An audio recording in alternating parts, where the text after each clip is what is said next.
Bienvenue sur Lyon Télévision, le symbole de la nation. Merci de nous recevoir chez vous à la une de cette édition du lundi 2 juin 2025. Session ordinaire du conseil municipal en vue de l'examen et l'adoption du compte de gestion administrative dans la commune de Mbandjok.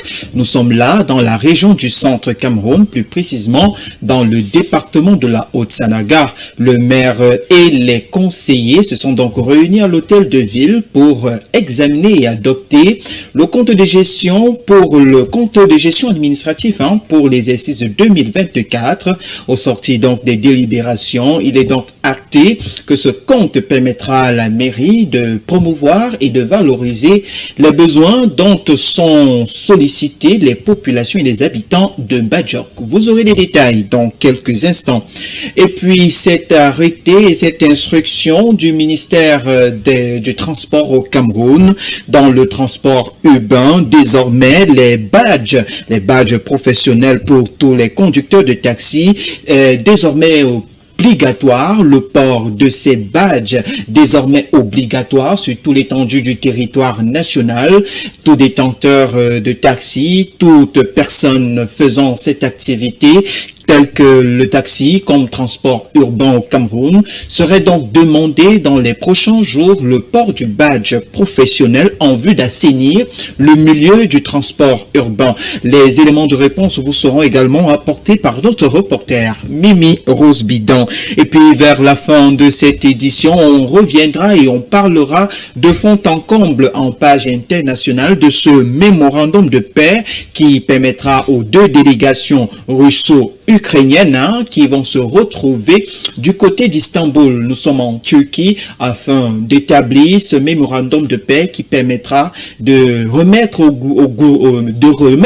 au menu du jour cette possibilité de cesser le feu entre les deux pays. C'est donc une possibilité très encouragée par les États-Unis d'Amérique et le pays tel que la Turquie afin de renouer et de trouver un terrain d'entente définitif entre ces deux pays. Des éléments de réponse vous seront donc proposés dans cette édition du 19h30. Madame, Messieurs, c'est tout pour le sommaire. Le développement de toutes ces nouvelles, c'est dans quelques instants.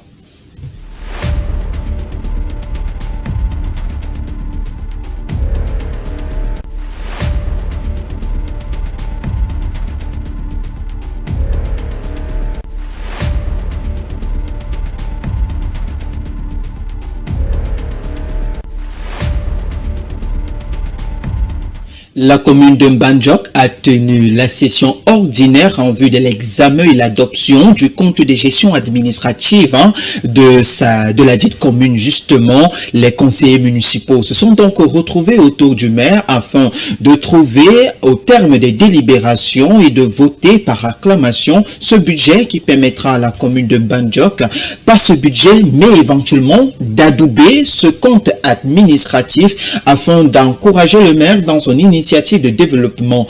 Un conseil municipal présidé par le préfet de la Haute-Sanaga qui était éventuellement représenté par son premier adjoint préfectoral. Dans cet élément qui suivra, proposé par la rédaction centrale, vous aurez tout simplement le compte rendu des dites activités. Reportage. Le conseil municipal de la commune de Mbandjok tient ce jour une session ordinaire présidée par le premier adjoint préfectoral de la Haute-Sanaga en vue de l'examen et l'adoption des comptes de gestion administrative de l'exercice 2024. Une session marquée par la validation globale et sans réserve des travaux tenus en commission au sein de l'hôtel de ville. L'évidence coule de source que nous sommes réunis dans cette séance ordinaire du conseil municipal pour examiner et adopter les documents fondamentaux pour la transparence, la bonne gouvernance et le bon fonctionnement de la commune, à savoir le compte administratif et le compte de gestion du recevoir municipal. L'examen de ces comptes administratifs portait sur les différents projets et réalisations menés par la commune, notamment dans les domaines de l'éducation, la santé, les infrastructures et le développement économique. Après une délibération approfondie, les conseillers municipaux adoptent à l'unanimité et par acclamation. Ainsi donc, en recette, nous avons eu une somme de 793 535 016 francs CFA. Et en dépenses, nous avons effectué 757 219 458 francs CFA. Le compte administratif de l'exercice 2024 se solde par un excédent de 36 315 558 francs CFA, dont des clarifications figurent dans le rapport de présentation.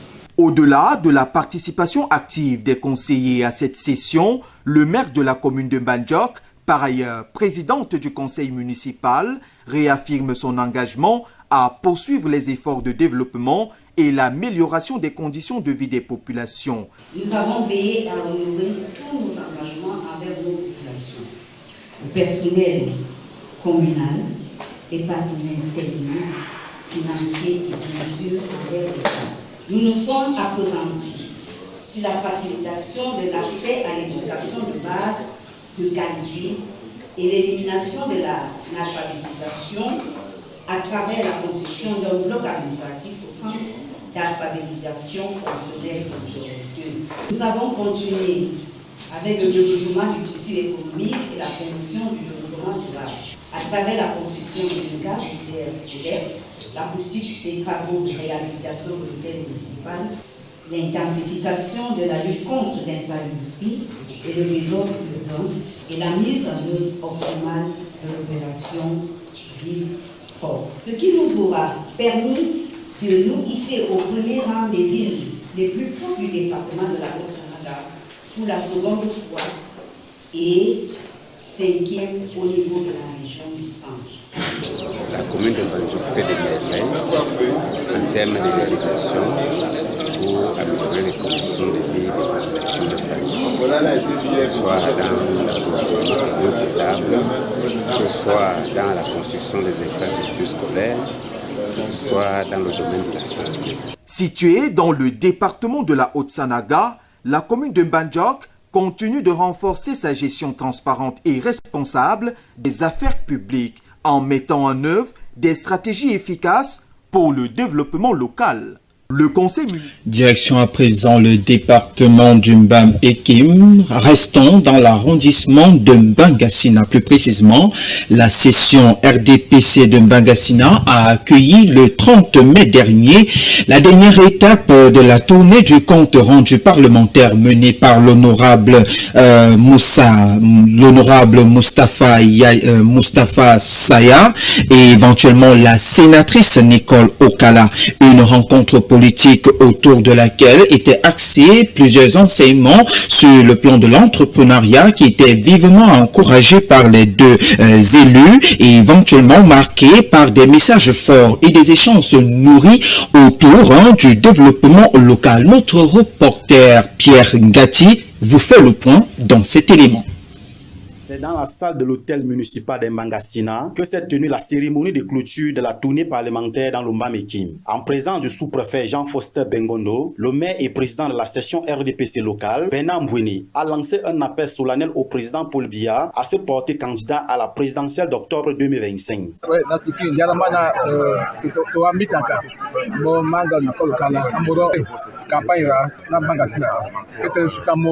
Babiso Paul Biana voulait lancer campagne là, Mbangassina Amo et donc il y a Mbangassina Amo section là, Mbangassina a voté évidemment pour lancer. L'honorable Moustapha Saya a sensibilisé les populations sur la stratégie nationale de substitution aux importations, soulignant le rôle central des coopératives dans cette dynamique. Fait venir du riz pour près de 800 milliards de CFA par an. Le Cameroun fait venir du maïs pour près de 400 milliards par an. Le Cameroun importe du poulet et du poisson pour près de 900 milliards de CFA par an.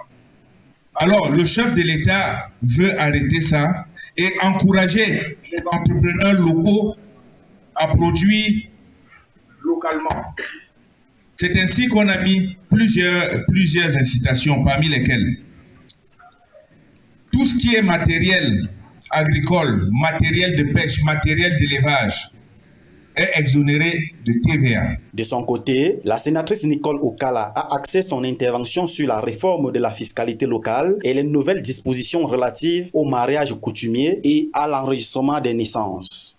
Le centre divisionnaire des impôts de TUI, disons de chaque lieu de département, va devenir le centre de fiscalité locale et de particuliers. On pourra se marier d'une façon traditionnelle et ça sera reconnu par l'État. Désormais, les autorités traditionnelles ont le pouvoir d'enregistrer les naissances. Débutée le 23 mai à Ngoro, la tournée a traversé les communes Ngametika, Yoko, Ntui avant de s'achever à Mangasina. Le point d'orgue fut la lecture d'une motion de soutien par Alain Koumé au nom des militants du RDPC, de l'OFRDPC et de l'OJRDPC, réitérant leur fidélité au chef de l'État. La jeunesse tout entière est tout azimut mobilisée à voter à 100% la candidature du chef de l'État que nous appelons de tous nos voeux à se représenter à la prochaine élection présidentielle. Parmi les invités notables, seule Anne-Marceline Nango, maire de Ngoro, était présente parmi les maires attendus. La cérémonie s'est conclue dans une ambiance conviviale autour d'échanges entre militants, autorités et chefs traditionnels. Parlons à présent transport urbain sur toute l'étendue du territoire national. Dans un communiqué daté du 26 mai 2025, le ministre des Transports publics au Cameroun, Jean-Ernest Masséna Ngale-Bibéhe, a annoncé le port obligatoire à partir de ce lundi 2 juin sur toute l'étendue du territoire national, le port obligatoire du badge de sécurité d'identification pour tous les conducteurs de taxi. L'application de ce communiqué est-elle effective sur tout l'étendue du territoire national ce jour? Allons donc en savoir davantage avec notre reporter Mimi Rose Pidan. Que le ministre des Transports, Jean-Ernest Masséna Ngale-Bibéhe, a sorti un communiqué stipulant le port obligatoire du badge sécurisé d'identification au Cameroun ce lundi 2 juin 2025. Arrivé à ce jour, date d'entrée en vigueur de ce communiqué, le constat fait sur le terrain en est autre chose. En plus des services techniques compétents du ministère des Transports, les forces de l'ordre mèneront des contrôles pour traquer les conducteurs clandestins. Ainsi, dans un autre communiqué publié le même jour, le ministre a rencontré en garde certaines entreprises de transport routier interurbain qui exploitent des terminaux sans autorisation préalable et selon lui, ces pratiques relèvent du transport clandestin et compromettent la sécurité routière. Dès lors, les transporteurs concernés répertoriés par région dans le dit communiqué disposent d'un mois pour régulariser leur situation administrative au risque d'être suspendus de toute activité de transport routier dans l'ensemble du territoire national. Notons que ces mesures visent à améliorer la régulation du secteur et à renforcer la sécurité routière en précisant encore que ce communiqué s'adresse aux conducteurs de transport en zone urbaine, périurbain et rurale. En éducation et plus précisément dans les formations professionnelles, parlons et précisément ce qui s'est donc tenu à l'École supérieure des sciences et techniques de l'information et de la communication après l'échec enregistré à la session normale des soutenances au mois de novembre 2024. Les candidats des 5 filières de l'École supérieure des sciences et techniques de l'information et de la communication ont à nouveau défendu leurs travaux devant un jury composé d'experts en sciences et techniques de l'information et de la communication, ainsi que devant leurs différents membres de famille venus nombreux les soutenir. Notre reporter Pierre Ngati a pris part au déroulement de ces soutenances de rattrapage. Voici son compte rendu. En 2 reportages publiés dans les colonnes de CT, 15 réactions, 7 brèves d'information. Obtenir sa licence en sciences et techniques de l'information et de la communication passe par une étape cruciale, la soutenance des travaux de fin de formation. C'est à l'École supérieure des sciences et techniques de l'information et de la communication ESTIC, située dans l'enceinte de l'Université de Yaoundé 1, que les étudiants recalés à la session de novembre 2024 sont de retour pour présenter à nouveau leurs travaux devant un jury composé d'enseignants et d'experts du domaine. avons pu apprendre au sein de la revenir à la rédaction, traiter, c'est ça non? Et puis le papier, l'article suit son cours dans le... Durant près d'une heure, chaque candidat tente de convaincre le jury. Ceux qui réussissent brillamment leur présentation reçoivent des observations et recommandations avant la phase de délibération qui scelle l'attribution de la note finale, synonyme de l'obtention du précieux diplôme. Pour la réalisation professionnelle, qui est d'une qualité relativement moins bonne, vous devriez mériter 14 sur 20, mais nous avons enlevé un point pour avoir photographié les noms vraiment assez nous.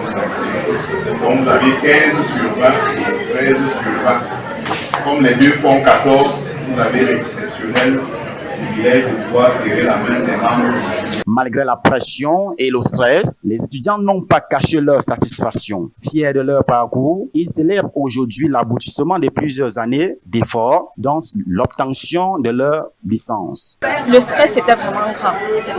J'étais très stressée, mais je suis plutôt satisfaite de la défense que j'ai faite de mes travaux, pas parce qu'elle était parfaite, mais parce que j'ai vraiment su maîtriser le stress qui me tourmentait au départ. Et aujourd'hui, de savoir qu'enfin j'ai le diplôme, qu'enfin j'ai le titre de journaliste, c'est rassurant et puis ça encourage pour la suite. Les remarques du jury étaient pertinentes, chacune avait leur place et je sais pouvoir intégrer toutes ces corrections-là à l'avenir dans l'exercice de mon métier. Parmi eux, Elodie Mpen, arrivée à l'ESTIC en 2019, a également défendu ses travaux avec succès, décrochant la mention très honorable du jury. Après 6 ans à l'ESTIC, parce que je suis entrée en 2019, je soutiens en 2025 par la grâce de Dieu. Mon impression cette fois-ci, c'est que je me suis mise au travail. Parce que les années antérieures, je n'étais pas concentrée sur le travail. Mais cette fois-ci, j'entre dans le monde professionnel. Je ne sais pas à quoi m'attendre, mais je suis déjà dans le monde professionnel. Désormais diplômé, ce nouveau professionnel des sciences et techniques de l'information et de la communication entre dans le monde du travail aguerri et prêt à relever le défi de la profession. Et puis en société, on aborde à présent ce fait de société sur l'artiste Saint-Désir Atango au cœur d'un scandale d'inceste.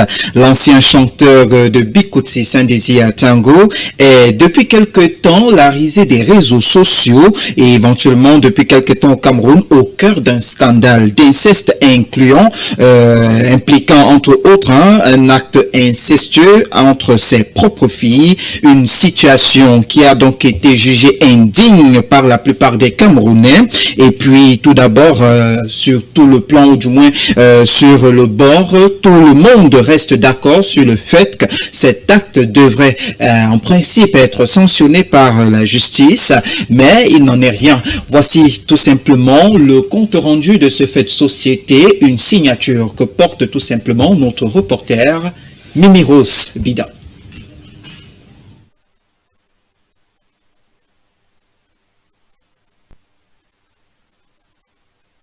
De son vrai nom, Atangana Désiré, Saint-Désir Atango, ancien chanteur de Bikutsi, est au cœur d'un scandale d'inceste. En effet, c'est lors d'un direct de ce dernier, posté sur les réseaux sociaux, que le gourou spirituel avoue entretenir des relations sexuelles avec ses deux filles jusqu'à procréation. Une situation qui a fait couler beaucoup d'encre et de salive quant à l'explication d'un tel acte. Je crois que cet acte, ça ressort, ce n'est que la sorcellerie pure, parce que chez nous les Bantous, on n'a jamais connu ce genre de situation. C'est le fait d'entrer dans un secte pernicieux. S'il fait comme ça, c'est des conditions.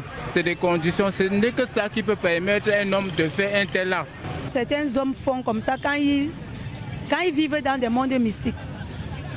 Ils ont de ces conditions qu'on leur donne, peut-être en disant qu'en faisant ça, il va rajeunir son sang, en faisant ça, il va... Mais je ne trouve pas que c'est normal. Loin de nier les faits, l'ancien artiste de Bikutsi affirme pratiquer ce délire dans le but de libérer le continent africain qui, selon lui, serait encore sous l'emprise de la colonisation et de l'esclavage. Une sorte de pratique religieuse et personnelle se définissant comme une animiste fondamentaliste. Même si la justice camerounaise s'est saisie de cette affaire, l'attitude des filles du gourou laisse véhiculer une colère face à l'arrestation de leur mari papa. Pour ces dernières, ceci n'est pas un acte d'inceste car consentante de cette relation. Néanmoins, la loi camerounaise n'approuvant pas les relations sexuelles entre parents et enfants appliquera certainement une sanction selon les restrictions de la jurisprudence. Pour l'heure, l'affaire suit son cours car ici, on ne parle plus d'un désir sain. 19h50 au Cameroun, ouvrons à présent la page internationale. Parlons de ce mémorandum de paix. Les négociations de paix entre la Russie et l'Ukraine se poursuivent à Istanbul. Les délégations russes et ukrainiennes poursuivent leurs discussions à Istanbul. Nous sommes là en Turquie dans le cadre des négociations de paix visant à mettre fin à ce conflit qui oppose les deux pays. Et puis la délégation russe dirigée par Vladimir Medinsky affirme être la toute première à présenter ce mémorandum sur une résolution pacifique, tandis que le président ukrainien Volodymyr Zelensky attend de voir les détails de ce document. Suivons les propos du représentant du Kremlin autour de cet élément proposé par nos reporters de RTTV. Comme convenu, la partie russe a élaboré dans les plus brefs délais le mémorandum en question, exposant notre position sur tous les aspects permettant d'éliminer les causes profondes de la crise. Notre délégation, conduite par Vladimir Medinsky, est prête à présenter ce mémorandum à la délégation ukrainienne et à fournir les explications nécessaires lors du deuxième tour des nouvelles négociations directes qui se tiendra lundi prochain, le 2 juin, à Istanbul. Nous espérons que tous ceux qui sont sincèrement, et non pas seulement en parole, attachés à l'aboutissement du processus de paix, soutiendront la tenue d'un nouveau tour des négociations russo-ukrainiennes à Istanbul. C'était donc là l'extrait de la conférence donnée par Sergueï Lavrov, ministre des Affaires étrangères russe. Restons toujours dans le cadre de cette actualité pour évoquer les négociations de paix russo-ukrainiennes. La Russie prête pour un mémorandum. C'est tout simplement l'affirmation qui en ressort de cette actualité. Les négociations de paix entre la Russie et l'Ukraine se poursuivent à Istanbul avec la délégation russe affirmant être la première à présenter ce document ou alors cette possibilité recadrée dans un document de mémorandum de paix sur une résolution pacifique du dit conflit dirigé par la délégation dirigée comme ceci par Vladimir Medinsky, conseiller du président Vladimir Poutine. La délégation russe a tout simplement présenté sa lettre déterminée à affirmer et à être les premiers à fixer une proposition de date en vue de la résolution et de la tenue des pourparlers à Istanbul. Voici une fois de plus cet élément proposé par nos confrères de RTTV. J'ai lu la nouvelle diffusée par toutes les agences mondiales, selon laquelle Rustem Umerov m'aurait appelé au sujet du mémorandum que nous n'aurions toujours pas préparé, comme quoi les Russes ne se dépêchent pas. Je ferai un commentaire. C'était à peu près ça, mais à l'envers. C'est moi qui ai appelé Umerov aujourd'hui pour lui proposer une date et un lieu précis de réunion pour échanger nos mémorandums. Sur place, nous sommes prêts à entamer une discussion de fond sur chacun des points de l'accord, sur un futur cessez-le-feu. La partie ukrainienne est allée se concerter. Apparemment, les consultations se sont éternisées. Nous attendons leur confirmation dans les plus brefs délais. Nous sommes prêts à nous rencontrer et à commencer à travailler à la date que nous avons fixée dans les prochains jours, dans l'intérêt d'une paix durable et de la préservation des vies humaines. Parlons de cette actualité. De quel côté se trouve véritablement la vérité? Oui, concernant les négociations russo-ukrainiennes sur une possibilité de trouver une paix, un cessez-le-feu autour de ce conflit opposant les deux pays.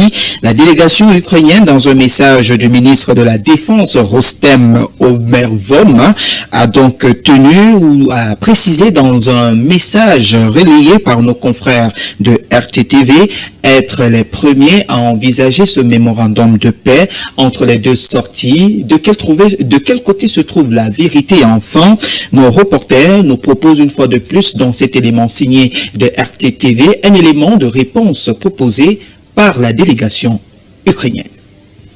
J'ai transmis au chef de la délégation russe notre document exposant la position ukrainienne. Ils ont reçu ce document.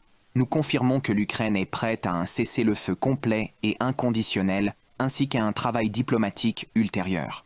Nous ne sommes pas opposés à des rencontres avec les Russes et attendons leur mémorandum, afin que la rencontre ne soit pas vaine et puisse réellement nous rapprocher de la fin de la guerre.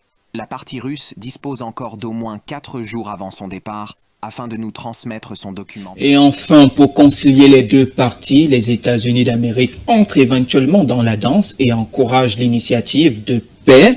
Le ministre russe des Affaires étrangères, Sergei Lavrov, a donc tenu à travers ce petit tweet ou alors ce message adressé au secrétaire d'État américain Marco Rubio qui encourage cette possibilité diplomatique de retrouver un sentiment de paix entre les deux pays. Les États-Unis ont également exprimé leur soutien en vue de ce processus de paix et a encouragé les deux parties à poursuivre les discussions.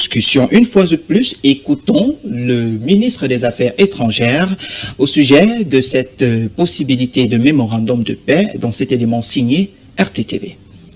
Le ministre a informé Marco Rubio de l'avancement de la mise en œuvre des accords du 19 mai conclus entre le président russe Vladimir Poutine et le président américain Donald Trump, ainsi que de la préparation par la partie russe de propositions concrètes pour un nouveau cycle de négociations directes russo-ukrainiennes à Istanbul. Marco Rubio, pour sa part, a souligné l'intention de Donald Trump de mettre un terme au conflit ukrainien dans les meilleurs délais et a exprimé la volonté de Washington de contribuer au rapprochement des positions des parties. Les parties ont confirmé leur volonté mutuelle de poursuivre un dialogue constructif et respectueux entre les ministères russes et américains des Affaires étrangères. Et puis, je m'en vais donc vous donner cette information de dernière minute arrivée à notre rédaction. Le candidat, comme vous l'apercevrez en images, ces images proposées par nos confrères de France 24, le candidat nationaliste Karol Nawrocki, voilà, remporte l'élection présidentielle en Pologne selon des résultats officiels publiés ce lundi en après-midi. Ce scrutin était donc particulièrement suivi et surveillé par l'Ukraine. Des questions surgent autour de cette réussite ou alors de ces résultats. Quelles pourraient être véritablement les conséquences de ce résultat concernant les relations qui lient désormais l'Ukraine à la Pologne, quand on sait que ce pays fait partie de la table ronde des décideurs. Explications vous seront donc données dans les éditions de notre journal présenté. Parlons actuellement de cette information. Le compte à rebours du festival ethnoculturel Essoulane-Meillon est tout simplement en train de battre le compte à rebours. Le festival Essoulane-Meillon première édition. Le compte à rebours est enfin donné ce jour, ce lundi 2 juin 2025 sur ses plateformes numériques. Il faut donc préciser sur sa page Facebook, le promoteur ou alors la promotrice du festival Essoulane-Meillon première édition qui se tiendra du 30 juillet au 2 août prochain n'a pas minimisé ou alors lésigné sur les moyens pour officialiser le compte à rebours de ce prestigieux festival culturel qui se tiendra dans la région du sud de Cameroun, plus précisément dans la région des Bolova, oui, la région du sud Cameroun, plus précisément dans la ville des Bolova. Ce sera au complexe sportif de Kovos qui va abriter ces différents éléments. La foire et les festivaliers sont donc invités à se retrouver donc tous au complexe sportif des Bolova pour découvrir et participer aux activités culturelles qui seront donc de ce côté renaissance autour de nos racines culturelles. C'est ce qui va donc meubler entre autres les échanges débats qui vont donc se tenir de ce côté. Plein de partenaires et de sponsors sont annoncés, comme vous pouvez donc l'apercevoir en image sur ce visuel. Vous avez éventuellement encore la possibilité de vous souscrire et de participer à cette première édition du festival ethnoculturel des peuples de la forêt, peuples du sud, baptisé Essoulane-Meillon. Jour J, moins 39 jours, nous allons compter ensemble ce petit détour. Nous allons compter ensemble le nombre de jours restants qui nous permettra d'ouvrir et d'officialiser pour la toute première fois dans le Sud le tout premier festival ethno-culturel des peuples du Sud. Et puis, dans la suite de ce 19h30, nous parlerons éventuellement du côté de cette actualité en sport avec la tenue de ce grand rendez-vous footballistique qui est donc annoncé de l'autre côté de l'Afrique avec cette grande rencontre qui opposera entre autres le Cameroun et l'Ouganda. Ce sera donc le 6 juin prochain 2025 à Marrakech. Nous sommes donc au Maroc. Le rendez-vous est donc prévu dès 20h du Cameroun. Le Cameroun affrontera et croisera le fer avec l'équipe d'Ouganda quand on sait qu'il n'y a que jour J moins 4 jours pour cette fabuleuse rencontre. Les Lions indomptables et les Grives vont donc à nouveau se croiser le fer depuis un peu plus de 38 ans déjà après leur dernier tour en éliminatoire de la Coupe d'Afrique des Nations de 1988. Le 29 mars 1987, le Cameroun était donc largement imposé sur le score de 5 buts à 1. Oui, le 5 buts à 1 à Yaoundé et avait néanmoins concédé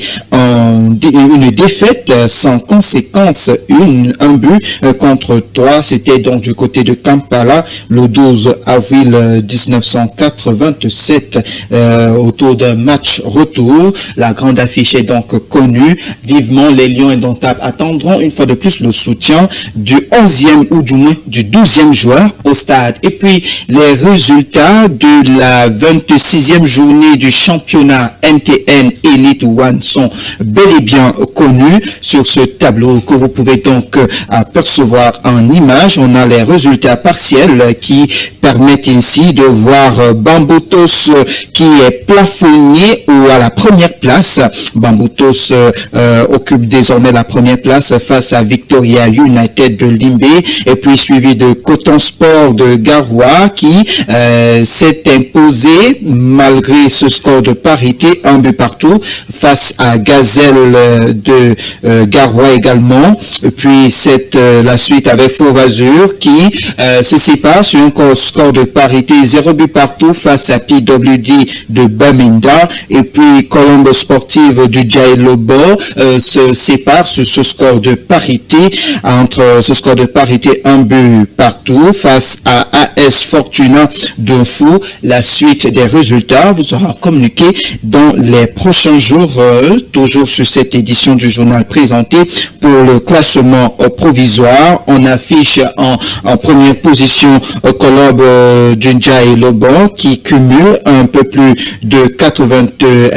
57 points au compteur et puis suivi de Gazelle Football Academy de Garoua qui cumule au compteur 48 points et puis en dernière position nous avons entre autres Aigle Royal du Mungo qui cumule un total de points de 26 et puis Bambutos cumule un total de points de 24 et puis le dernier de ce classement c'est Yon Sport Academy avec un total de points cumulés de 13 points et nous vous donnerons tout simplement lecture des autres résultats dans nos prochaines éditions du journal présenté ici sur ces antennes de Lions TV.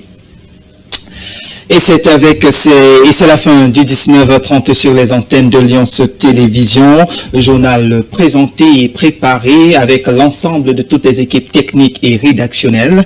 Madame, Monsieur, merci de votre aimable attention. Restez connectés sur Lions Télévision. Nos programmes se poursuivent essentiellement sur cette antenne et sur toutes nos plateformes numériques. Facebook, Lions Télévision, YouTube, Lions Télévision.